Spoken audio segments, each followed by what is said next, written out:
నమస్తే sir. Sir కూటమి ప్రభుత్వం వచ్చింది, ఎలా అనిపిస్తుంది పథకాల విషయంలో కానివ్వండి? సూపర్గా ఉంది సార్ కూటమి ప్రభుత్వం. పథకాలన్నీ అందరికీ అందుతున్నాయి. చాలా బాగుంది సార్ కూటమి ప్రభుత్వం. ఇంకా 10 ఏళ్ల కాలం పాటు కూటమి ప్రభుత్వం ఉంటే మన రాష్ట్రం ఎంతో డెవలప్ అవుద్ది. చాలా సంతోషంగా ఉంది. ఇప్పుడు చంద్రబాబు నాయుడు మన పెట్టుబడులు తీసుకురావడానికి వెళ్ళాడు, అవన్నీ జయప్రదం అవుతాయి. పవన్ కళ్యాణ్ ఇంకా సూపర్గా చేస్తున్నాడు. ఈ ముగ్గురు కూటమిలో ప్రభుత్వం ఆంధ్రప్రదేశ్ మాత్రం అభివృద్ధి చెందడం గ్యారంటీ సార్.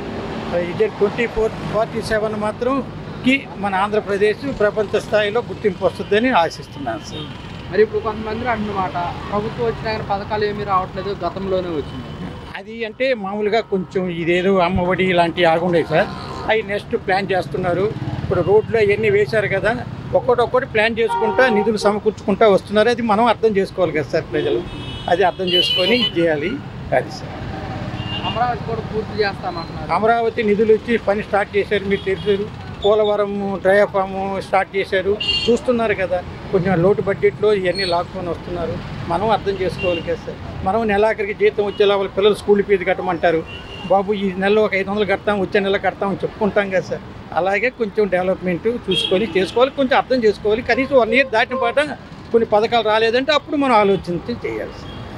ఇప్పుడు అమరావతి పూర్తయితే యువతకి ఎలాంటి ఉపయోగం ఉంటుంది అంటారు? మన ఏపీకి ఎలా? యువతకి మంచి అవకాశాలు ఉంటాయి కదా సార్. అమరావతి వస్తే, రాజధానిలో వస్తే ఇవన్నీ వస్తాయి కదా.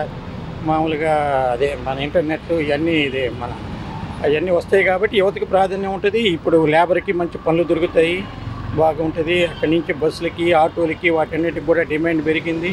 అందరికీ ఆశాజనకంగా ఉంటుంది సార్ అమరావతి. Thank you.